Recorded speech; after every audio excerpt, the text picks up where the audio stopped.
G'day YouTube, GFreak here with another brand new video today.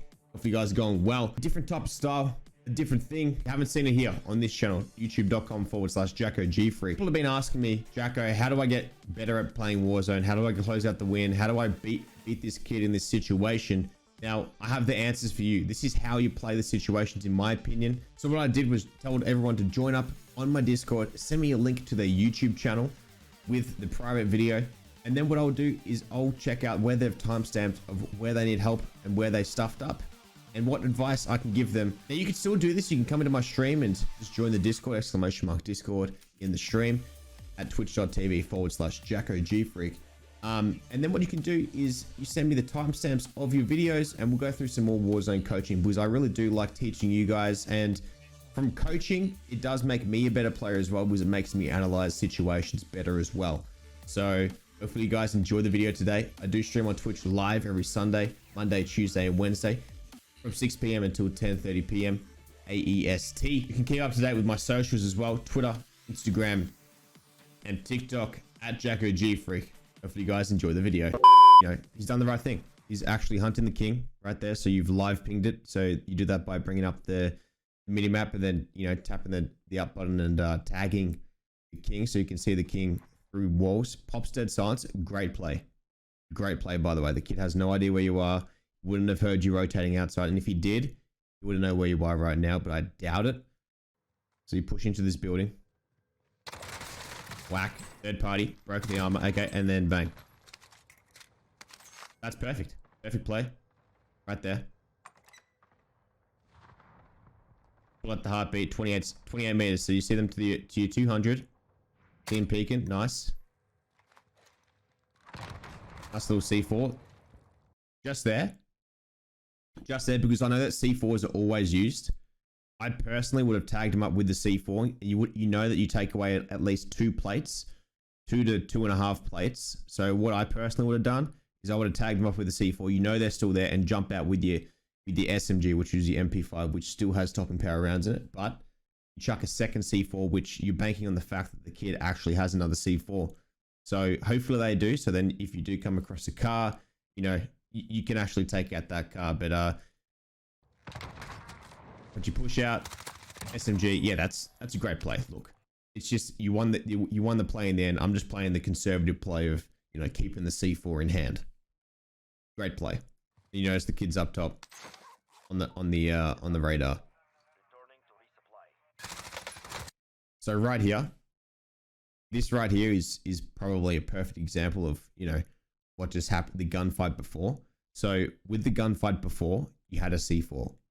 You used 2 C4s to take out one kid when you could have just chucked 1 C4, taken him out with the SMG, and then, you know, potentially could have resupplied one if they had one, which in his case he didn't. So now you were left with no C4s, and then you lose the gunfight. So with that situation right there, is that you could have jumped and strafed around the corner. So right here, this is where I probably would have had my AR out. Okay. I would have jumped and strafed that corner. So back right. So then because the kid's pre-aiming where you're aiming, where you're just going to walk slowly into. If you're pushing a camper, you always want to strafe jump.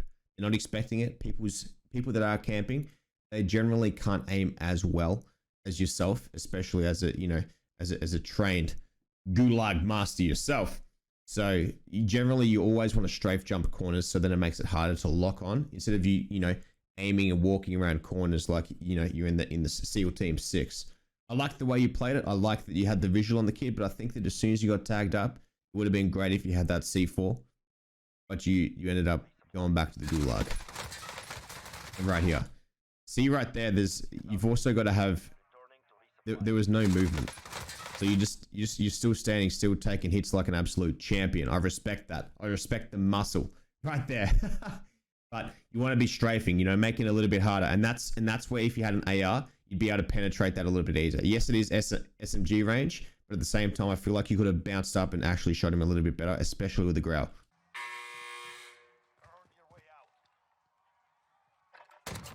Great pre-aim.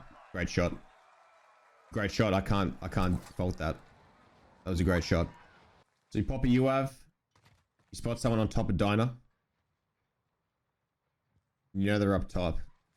So you climb on this. You did get very weak and you were trying to, you know, decrease that angle that he had on top of you. I do feel like you were a little bit lucky here because of the fact that if he did get that COD timing of when you were climbing up, you were in a lot of trouble. But you played it well in the end. Great shot. If I was going to play it, I probably would have kept the low ground, potentially scattered out another building that was a little bit closer or something. Or you had C4, so you could have just chucked a C4 up there, or just stay back on the head glitch on the truck. There's multiple options. You did the right one. It ended up working out in your way in the end. So great play. Okay, so you spot a kid over here at Dino. You spot him out. Tag him up a little bit. 4 tags. You've got great positioning on that rock. He has to push you anyway. I'd be getting to that rock as fast as I can, because at the moment he has the cover and you don't. So you're putting yourself at quite the disadvantage right now. You're lucky he didn't have a really good shot and didn't strafe out. In the end, you won the gunfight, but personally I would have just kept holding that rock. The storm was closing in really slow anyway. Or I would have just ran back to where you are right now. Hold a head glitch and make sure that you can keep an eye on the kid where they rotate to. Once again, a nice little live ping right now on the king. So you can see right here, you don't know where the kid is and you can't really see. I personally would have chucked a C4. Okay, you have 2. You're going to bank on the fact that the kid most likely has one, because everyone rocks a C4 in this game now. It's no big secret to rock a C4. So right there, I would have chucked a C4, made him panic a little bit with the plates and stuff, because generally most people will chuck a plate on straight away. They won't ego challenge and all that type of stuff. Overall though, you did get pretty low and you did play well in the end. You did get the kill in the end. But I think that, you know, just taking your time a little bit more, chucking a C4, analyzing the situation. You have 2 in your back pocket. You are the bounty. You challenge a sniper and you manage to down the kid. Great play. Great play. Now, I know that it is hard. It is very hard to put the kill to the side and just let them get back up again. But they're down, 1 down. So you push the kid. You're pushing into storm on fast side as well. Quite the risky play. You've got to cross 2 open roads as well with no cover. So what do? You're putting yourself at a bit of a disadvantage right now. With the heartbeat, you can always wait. And if you see, with heartbeats, you wait until there's a number down the bottom. If there's no number, put the heartbeat away. Okay? I know it's only 1 second, but it's every second counts, especially when you're getting your gun back out and your ADS, and Call of Duty is all about, you know, timing it well and all that type of stuff. So you rotate. You spot the kid that has the bounty on you right there out of your left side. Jump shot, miss a few shots, and you do get low. He does take his shields, but now you're left in the open, reloading and chucking on plates in the open. Easily can get shot from whilst you're rotating in no man's land, which is in the middle of the road. Rotation is, you know, it's rough, and you kind of rushing. You rush. You won the gunfight in the end. Great play. But at the same time, you know, if you took out that kid a little bit earlier, if you took him out and then you rotated quickly, you can just gatekeep the kid back on storm. But I love the aggressiveness from you. Playing it really well. Plates, great play. Typical, there's a bouncing Betty on there. Great positioning with storm so far. You want to be rotating down to this little crest right here, this little dip. So then you have that head glitch. It's going to take you to the edge of the storm, as you can see. Just right here, from knowledge that, yeah, it'll take you to just about here, which is just outside the zone. But keeping that high ground and playing a little bit slow, you got another 10 seconds, which is great. And then you spot someone out of your peripheral vision to the left-hand side. Push down for better coverage. Nice. Great shots. Great shots. Oh, fucking Hulk.